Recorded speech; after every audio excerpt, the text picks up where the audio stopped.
Hello दोस्तों। आज हम बात करने वाले हैं एक और लेटेस्ट गवर्नमेंट जॉब अपडेट के बारे में जो कि निकल कर आ रही है ministry of science and technology recruitment 2026 की तरफ से। गवर्नमेंट ऑफ इंडिया के ministry of science head and technology के अंदर एमटीएस यानी मल्टीटास्किंग स्टाफ के ऊपर कुछ वेरियस वैकेंसीज निकल कर आ चुकी है।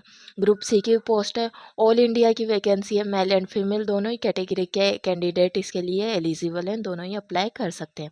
इस वैकेंसी की सबसे खास बात यह है कि यह एक single day exam based requirement है, मतलब कि आपको सिंगल एग्ज़ाम के बेस पर यह नौकरी मिल जाती है। यहाँ पर कोई सेकंड स्टेज या थर्ड स्टेज या फिर कोई इंटरव्यू आपको यहाँ पे नहीं देना है। डिपार्टमेंट ने भर्ती का फुल डिटेल नोटिफिकेशन ऑलरेडी जारी कर दिया है। ऑनलाइन फॉर्म भी भरने स्टार्ट हो चुके हैं। भर्ती के बारे में आपको कंप्लीट डिटेल्स मिलने वाली है। इसमें हम बात करने वाले हैं वैकेंसी की इम्पोर्टेंट डेट्स के बारे में, यानी आपके ऑनलाइन फॉर्म कब से स्टार्ट होने वाले हैं, कब लास्ट डेट रहने वाली है, एज लिमिट आपकी यहाँ पे क्या रहने वाली है, क्वालिफिकेशन एजुकेशन आपकी क्या मांगी गई है, इसके अलावा एग्ज़ाम कब हो सकते हैं, आपका जो सिलेक्शन प्रोसीजर है वो क्या रहने वाला है, एग्ज़ाम पैटर्न आपका क्या होगा, एग्ज़ाम में सिलेबस आपका क्या रहने वाला है। इसके अलावा सिलेक्शन होने के बाद आपको सैलरी कितनी मिलने वाली है, आपकी एग्ज़ाम सेंटर कहाँ पे आने वाले हैं, जॉब प्रोफाइल क्या होगी, जॉब लोकेशन क्या होगी और आपको प्रमोशन इसमें कौन कौन से मिलने वाले हैं। तो ये सारी बात हम इस वीडियो में करने वाले हैं। तो अगर आप इस वैकेंसी को लेकर ज़रा भी इंटरेस्टेड हैं तो वीडियो को आखिरी तक ध्यान से ज़रूर देखिएगा। तो चलिए अब फटाफट से शुरू करते हैं। जैसा कि मैंने आपको स्टार्टिंग में ही बता दिया है कि यह भर्ती ministry of science and technology department की तरफ से निकल कर आ रही है, जो कि गवर्नमेंट ऑफ इंडिया के विज्ञान और प्रौद्योगिकी संस्थान विभाग के अंदर आता है। ठीक है। हाल ही में इसमें मल्टीटास्किंग स्टाफ जो है उसकी पोजीशन पर कुछ वेरियस पोस्ट निकाली गई है। ग्रुप सी की पोस्ट है। ऑल इंडिया वैकेंसी है। मेल एंड फीमेल दोनों ही अप्लाई कर सकते हैं। नंबर ऑफ़ वैकेंसी यहाँ पर 9 देखने को मिलती है, यानी कि 9 पदों पर आपके ये भर्ती होने वाली है। माना कि वैकेंसी काफ़ी कम है, लेकिन इस पे कंपटीशन भी उतना ही कम होता है, क्योंकि कई लोगों को तो इसके बारे में जानकारी नहीं होती और कई लोग यह देखकर कि वैकेंसी इतनी कम है फॉर्म ही नहीं भरते हैं। तो कई बार ऐसे विभागों में इतनी कम वैकेंसी निकलने के बाद भी पोस्ट खाली रह जाती है। तो बस यह देखकर कि पोस्ट इतनी सी है, आप इसे नज़रअंदाज बिल्कुल ना करें। दोस्तों, इस वैकेंसी के लिए ऑनलाइन फॉर्म भरने ऑलरेडी स्टार्ट हो चुके हैं 5 मई 2026 से। फॉर्म भरने की जो लास्ट डेट है 4 जून 2026 रखी गई है। एग्ज़ाम इसका आपको अगस्त 2026 में देखने को मिल जाएगा। सिलेक्शन प्रोसीजर इसका काफ़ी फास्ट चलने वाला है। फॉर्म की लास्ट डेट में मात्र 3 से 4 महीनों के अंदर ही आपके पास जॉइनिंग लेटर आ जाता है। सिंगल एग्ज़ाम बेस्ड वैकेंसी है। अब जानते हैं इसके एलिजिबिलिटी क्राइटेरिया के बारे में, यानी कि आपकी एज लिमिट और क्वालिफिकेशन यहाँ पर क्या रहने वाली है। तो दोस्तों, सबसे पहले बात करते हैं एज लिमिट के बारे में। तो जनरल वालों की जो मिनिमम एज है यहाँ 18 साल रखी गई है, जबकि मैक्सिमम एज 25 साल आपकी यहाँ रहने वाली है। ओबीसी वालों को एज में 3 साल तक का और एसटी एससी वालों को 5 साल तक का रिलैक्सेशन यहाँ देखने को मिल जाता है। एज आपकी कैलकुलेट होने वाली है 4 जून 2026 तक। ठीक है।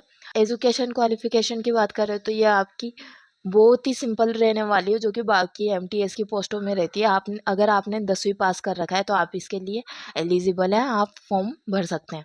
अब जानते हैं सिलेक्शन प्रोसीजर के बारे में, यानी कि फॉर्म भरने के बाद आपको कितनी स्टेज यानी कि फॉर्म भरने के बाद आपको फाइनल सिलेक्शन लेने तक कितनी स्टेज यहाँ पे आपको देखने को मिलेगी, आपको कौन कौन से एग्ज़ाम वगैरह क्लियर करने होंगे।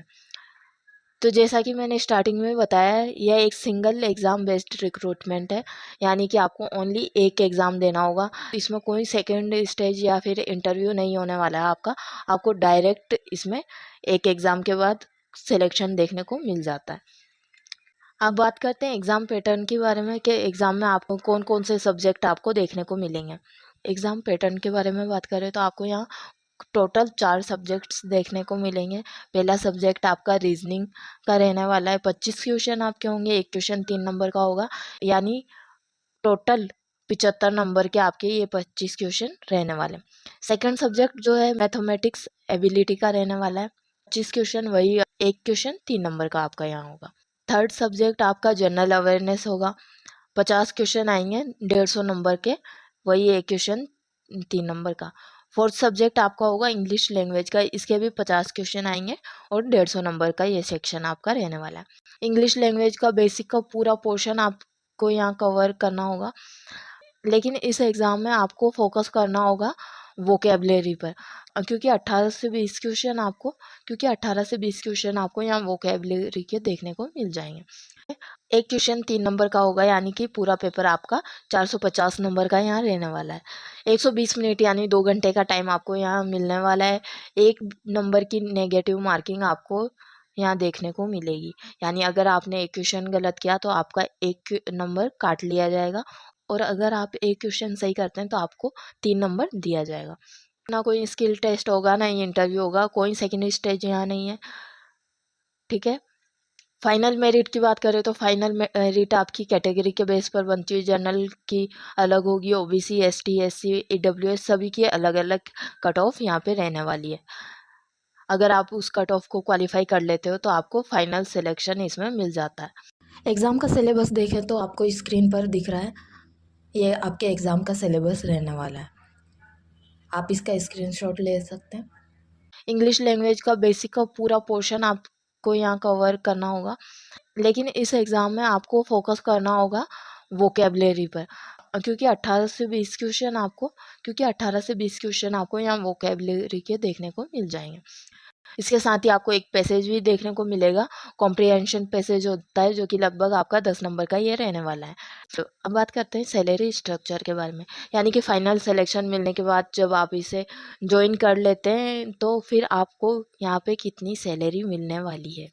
ग्रुप सी की पोस्ट है, यानी कि आपको पे लेवल 1 के हिसाब से सैलरी यहाँ पे मिलती है।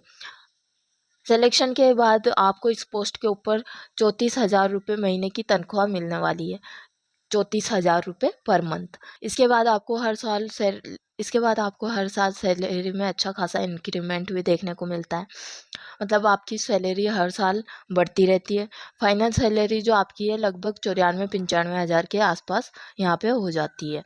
प्रमोशन अपॉर्चुनिटी भी आपको इस पोस्ट में काफ़ी अच्छी देखने को मिलती है। 5 साल के अंदर आपको एमटीएस की पोस्ट से प्रमोशन होकर जेएसए यानी जूनियर सेक्टर असिस्टेंट की पोस्ट मिल जाती है, जो कि लेवल 2 की पोस्ट रहती है। तो इस तरह आपको यहाँ पे प्रमोशन अपॉर्चुनिटीज़ काफ़ी अच्छी देखने को मिल जाती है, आपकी सैलरी और रैंक दोनों ही यहाँ पे बढ़ जाते हैं। अब बात करते हैं जॉब प्रोफाइल के बारे में, यानी कि जॉब लगने के बाद आपको यहाँ पर कौन कौन से काम करने होंगे। तो आपको यहाँ पे ऑफिस सेक्शन का काम करना होता है। ऑफिस में आपको डेटा और रिकॉर्ड्स जो रहते हैं उन्हें फिजिकली मेंटेन करना होता है।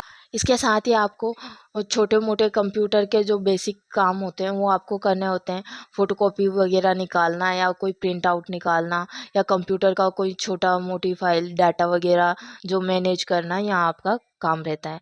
ओपनिंग क्लोजिंग हो गई ऑफिस सेक्शन की, ये सब आपके काम यहाँ पे रहने वाले हैं।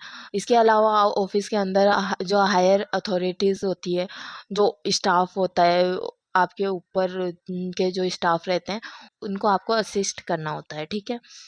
सेंट्रल गवर्नमेंट लेवल की जॉब है, केंद्र सरकार की जो नौकरी है ये वो है, एमटीएस की पोस्ट है।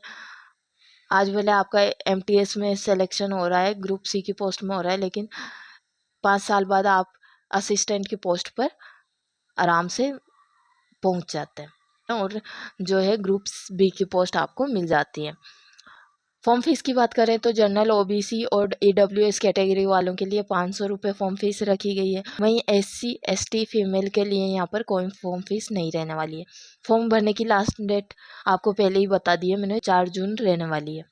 इस वैकेंसी की खास बात यह है कि इस वैकेंसी के बारे में काफ़ी कम लोगों को पता होता है।